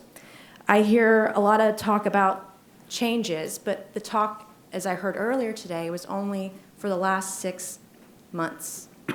It's too much, too soon, too fast, too quickly. I've talked to so many families, not just in Charleston County, but in Berkeley County also, families that are part of successful schools who have gotten some of these changes modified, but now want to help the families that are in underperforming areas and schools. And many of those folks are here today because they can be. They have the opportunity to do that. And they want to help facilitate change. They've been a part of successful schools, and they want to be part of the conversation and help those communities and help those schools that need to get out and close the achievement gap. You know, when I heard Buse today, 7 African American students, if we're going to solve the diversity issue, it really has to start in the elementary programs. We have got to make a greater effort to have far more diversity in elementary programs to get that funnel, make it greater so that by the time they can apply to School of the Arts or Academic Magnet, wherever, they have an opportunity to do that and they can be successful. So here we are in the 11th hour. I'm still confused. I think there's been a lack of communication. There was pushback to the delegation. There's been pushback to families that want to advocate for change. There are a lot of stakeholders that need to be a part of the conversation. Those are teachers, those are families. Those are families not only that are here today, but families that could not be here because they could not afford to be here. With the reforms that we're doing at the educational level in the state of South Carolina, I really believe that Charleston County can be a beacon, can be a shining light, a shining example for all other counties across the state. We have a real opportunity to do some great work here. I am asking that, Charleston County School District slow down. We pause. I don't think it should be a pause for a year and then make the implementation. I think we really need to look at, are these 26 major changes, is this everything we need to do, or can we do more, do it differently? Because as you said, Senator Kempson, a 20-year-old report isn't going to help us today, 20 years later in 2020. One thing that I have not heard is anything about how we can address, education is part of it, workforce has to be a part of the conversation. I have not heard a single talking point or message or communication about vocational training. We have so many job opportunities for kids when they graduate high school at the age of 18. If they can't go to college because they can't afford to or don't have the education ability to do so, there are jobs at the age of 18 where you don't need a college degree. You can get your truck driver's license, get a CDL, you can become a welder and make $75,000 a year. You get your nuclear welding certificate at Trident Tech, you're making $110,000. There are so many opportunities for students who graduate, who can't go to college, who can get jobs here. And there's no part of that conversation when we're talking about vocations here. And I really think that we've got to have that be a part of the conversation. And lastly, I'm asking the county to slow it down. And actually, I want to hear a plan. I want to see a strategic plan, not just for the magnets, the partial magnets, but also the public schools that are failing. Thank you. Okay. I apologize that you haven't been aware of the well-publicized construction of our vocational schools that's happening in every area of the district, including where you live. But that's been going on for years. I'm sorry we haven't said anything to it. I grew up here. I grew up here, and vocations, when I see the job opportunities that are here, there's so much more work that needs to be done. Then what? In our schools. Then what? Yeah, educating families on what the opportunities are, and not just doing it in high school, but doing it in middle school. Because Define what you've done and tell us where the gap is. Because we're Okay. putting vocational schools and entering into middle school career technology programs in every single school in the district. Okay, y'all can carry that discussion on independently. I have some bills on the issue. Thank you. But we have other members who want to be recognized. Representative Gilliard, do you still wish to speak? I almost forgot what I was going to say. No, serious. I went through dissertation, I went through sermons, I went through this. I'm not trying to be facetious because this is a very serious issue. Ladies and gentlemen, look, the bottom line is we're not doing our job. Okay? Whether it's the board, whether it's the state lawmakers, we go back to business as usual. Everybody's looking for a good soundbite. But our children are still failing. Nobody wants to talk the truth. Okay? When you're in office, an elected position, you have to listen to the people who put you there. You have to listen to not the blacks, not the whites, but you have to listen to we, the people. If we can't do that, then vote us out. Problem solved. I can leave now. No, I'm serious, because y'all have us at a disadvantage. And I'm just being real with everybody, the sound of my voice. Okay? And when I say disadvantage, ladies and gentlemen, look, we have to run for office next year, those who choose to. If you're going to get anything out of us, the lawmakers, some of the board members, now is the time to do it. You vote the people in office that's not afraid to stand up for we, the people. Okay? I know what the board members are facing. I've been on city council for 10 years. Gentrification started back then, and we tried to build bridges. We don't listen to the will of the people, then we're not going to do your job. The problem is the people who stand up and is not afraid to be heard, knowing that they were elected in an office that they are only here temporary. I didn't come to stay. We're not doing our job, vote us out. We're not afraid to talk about race issues, social economic issues, okay? Those are the ones you want to keep in office. Before too many times, the ones who stand up, the ones who have backbone, those are the ones you try to shut up, push out, and turn the back to. And then the problem persists. You see? Because when we come, we should come with solution. I didn't get up this morning to come out here to hate nobody or to disrespect anybody. We are here for solutions. The only problem I had with this meeting this morning, you picked the wrong time. And I'm going to tell you why. You do the research. You don't ever have meetings that's such importance for impact, knowing that we start our session next year, second Tuesday in January. Well, what's going to happen when we leave here? We're going through the Christmas holidays. Half of you are going to go to bars, half of you are going to have wild parties, and then you're going to forget. And then you know what happens, ladies and gentlemen? We go back to business as usual. And then we're right back in the same spot. Not going to work. What I would like to do is not, and I try to get the attention of my chairman, because he does a great job, Senator Kempson. You know, as lawmakers, when Leon Stavronakis initiated that letter, the respect should have came from the board. All you had to do is stop it. You know, you had to say, look, these are the lawmakers.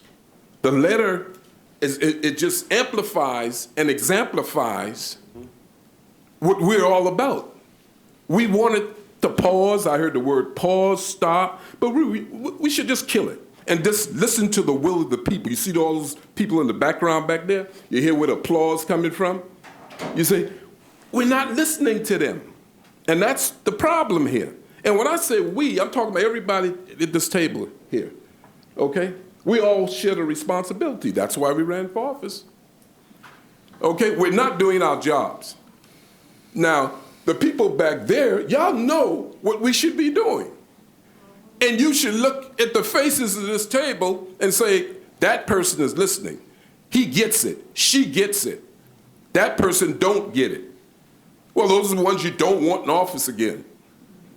Democracy works if you just vote and vote the right people in office. Get people with backbone. Get people that, look, is not afraid to stand up for what's right. I got to go home and listen to impeachment when I leave here. Many of you. Democracy is trying to work. It's trying to survive.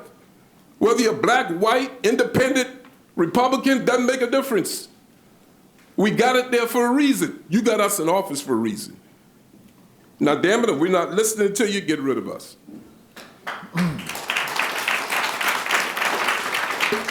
Okay, every member of the delegation has spoken or declined to speak. And we are past our time for adjournment. Is there anyone who is absolutely compelled to say anything else? Representative. Can we put this on? Can we send a letter to Postal Weight, the chairman, and ask them to put this thing on pause because we got to listen to the will of the people? Yeah, I think we've already done that. We've done that once. We may do it again. But Representative Stavronakis? Yeah, Mr. Chairman, thank you. I don't know. I mean, in terms of action, don't know what the delegation really specifically wants to do, but I think I hear a clear consensus, even unanimity, that we still feel very strongly that the board needs to hit the brakes on much of this. I'm sure parts of, these action items that could go forward that are non-controversial, and I don't think there's any heartburn about that, but we've got things in front of us that there is a lot of consternation in the community about, and that has filtered its way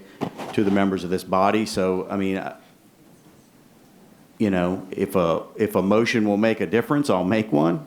But I think that, you know, this body would like to see the school district stop and start over, really, to be honest, with the public. And I don't say that because I want our judgment to replace yours, Mr. Chairman. I really don't. But you cannot succeed without public support. And I'm just going to be as blunt about that as possible. I don't care if you have the best idea in the world being presented to you. If the folks whose kids are going to be in those schools and who pay the bills do not support what you're doing, you will not succeed. And I don't want you to fail. I want you to succeed. Everybody on this delegation wants you to succeed. And so, Mr. Chairman, a motion to ask the board to stop and recalibrate, re-engage the public and the delegation, and engage in a long-term plan for many of these really significant and substantive changes. Do you want to be recognized? You want to second that? Okay. We have a motion and a second. Is there any discussion? There being no discussion, we'll move immediately to a vote. Those are members of the delegation, that is. All those in favor indicate by saying aye. Aye. Opposed? The ayes have it. Aye. I'd like to make a statement, because I've been presiding over this meeting, and the presiding officer is not supposed to make statements, but I, like other members, have received a lot of input from the public and from constituents. There clearly has been lack of good communication. There's clearly been lack of some, and that leads to lack of clarity and concern in the minds of parents. But I think the biggest picture is this. These are sweeping, massive changes that have been proposed, a lot of moving parts to it, and it affects what every parent cherishes the most, and that's their child. And there is a principle that governs the affairs of both men and beast that is very important, and that is this, that change can occur, and change is important, but it must be slow and gradual over time, because radical change is basically disregarding the collective wisdom of all that have gone before you and throwing it over the transom. And so we need to pay some respect to those who have preceded us and the institutions they've created. In this instance, the schools that have been established and the successes that are there, and we try to preserve those and address the failures while not destroying that which has been successful. And I think of a quote by Russell Kirk that's, I think, appropriate, relevant. He said this: "Men cannot improve a society by setting fire to it. They must seek out its old virtues and bring them back into the light."